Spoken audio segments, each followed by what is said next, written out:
Kontento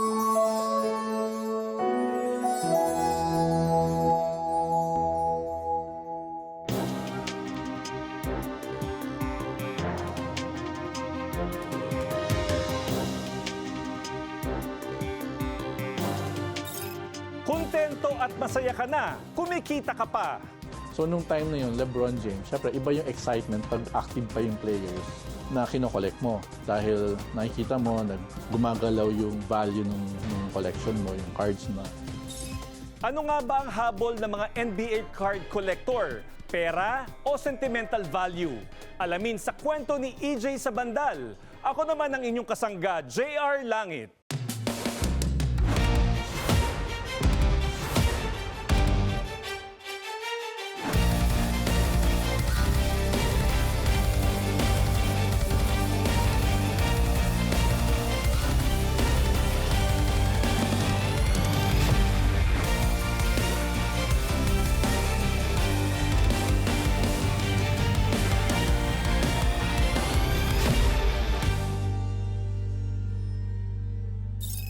Nagsisimula bilang hobby ang card collection.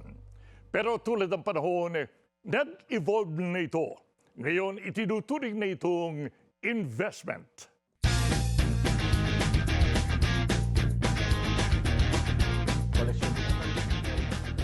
Pero sa kaso ni EJ Sabandal, mas patimbang pa rin para sa kanya ang sentimental value ng kanyang koleksyon. Ano rin naman talaga, medyo risky din siya. Especially kung nag-boost ka na ng pera din sa investment mo.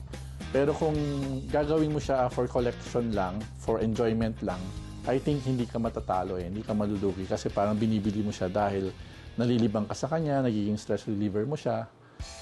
Nasa kolehiyo si EJ nang magsimulang mangolekta ng NBA cards. Pero dahil sa kapos pa sa budget, patingin-tingin muna siya sa koleksyon ng iba.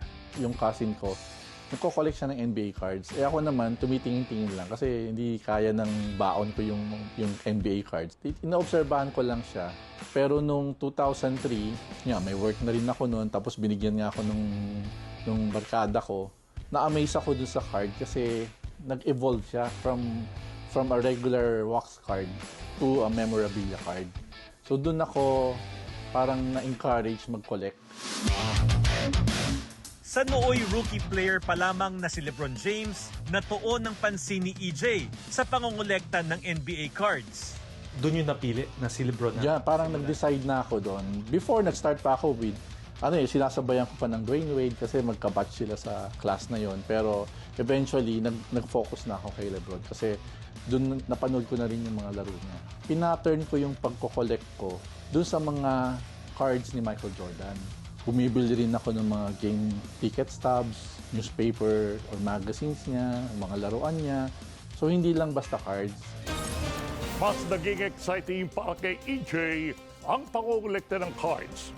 Nang mapag-aralin niya ang kalakaran, bukod kasi sa madaling itago, dahil sa size nito, mas mura ang shipping, tulad na rin ng value ng mga NBA cards. Tumataas yung value, especially kung nakapasok sa playoffs or may na-record breaks yung player mo or nag-champion, nanalo ng MVP. Sa akin, na-cemented na yung career ni LeBron nung nag-champion siya sa Cavaliers noong 2016. Tumaas lahat yung value ng cards niya. Payo ni EJ sa mga collector, para mas ma-enjoy ang pagiging collector, kailangan gusto mo ang player na iyong kinokollect. At pag siniswerte, lolobo ang value ng card kapag sumikat ng gusto ang player, katulad na nangyari kay LeBron James. Ano naman po para sa inyo yung magandang NBA cards na kolektahin? First is of course yung dapat gusto mo yung player na kinokollect mo. Yung talagang papanoorin mo siya.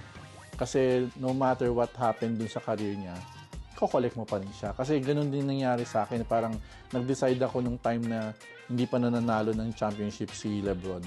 Parang sabi ko kahit hindi tumanalo ng championship, itatabi ko pa rin yung yung cards niya. Mayroong dalawang klase ng collector para kay EJ. Merong gusto lang talagang mag-collect at meron naman for investment.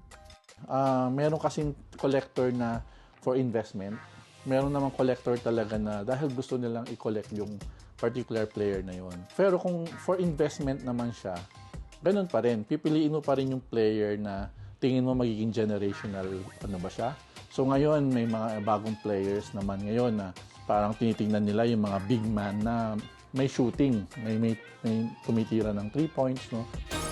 Ibinahagi rin sa atin ni EJ ang iba't ibang karanasan niya sa pagbili ng mga cards.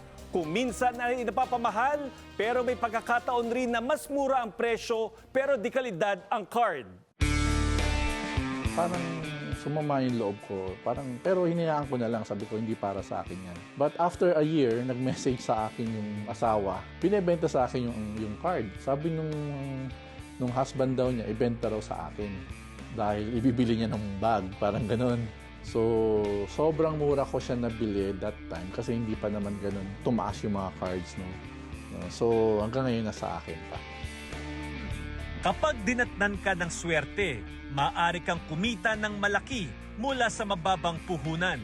Although nabili ko yung card na yun for $300 nung 2013. Ayoko siyang ibenta, pero kung bibili niya dun sa presyo ko na hindi ko tatanggihan, okay na rin kasi parang marami naman akong ibang cards eh. So yun, nabenta ko siya for $22,000. LeBron James siya na gold na 6 of 10, Miami Heat. Jersey number siya, tapos BGS 9.5, graded siya ng Gem Mint. Tapos nung 2013 kasi, yun yung pinakamagandang season niya. No? Ito yung marami siyang awards. Nagnalo siya ng Olympic gold, tapos nag-MVP, nag-finals MVP, nag-champion. Pero sulit naman no? 2013, ganun lang ang bilhin, $300, million na. Pero parang after 4 months, nabenta rin niya.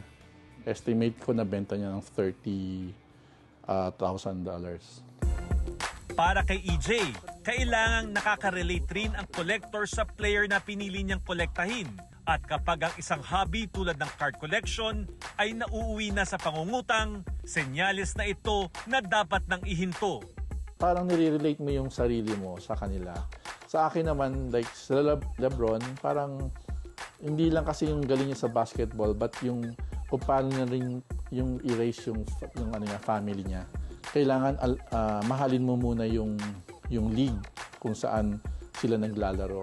Sa akin, mag-start lang muna tayo dun sa ano lang, yung kaya lang natin, yung hindi maapektuhan yung budget. Pero kung magkakautang ka dahil diyan, medyo sakit ng ulo yun kasi parang sumusugal ka na rin eh, no? So, mas maganda enjoy mo lang, and then habang tumatagal, nalalaman mo na yung mga technique kung paano mag-collect, kung ano yung cards na tumataas. Eventually, nag-upgrade ka na rin. No? Sumasabay na rin yun. Minsan, nakikipag-trade ka na or nagbebenta ka na rin ng cards, tapos pag kumita ka, parang pinapaikot mo na rin yung income mo dun sa pagbebenta or sa pagtitrade ng cards.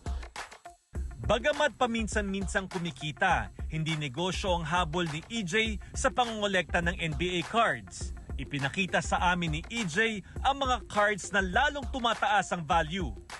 Pag sign po ang isang card, mas lalong tumataas ang value niya. Ang NBA cards, meron tinatawag na base cards. Ito yung parang plain, parang ganito, yung Michael Jordan.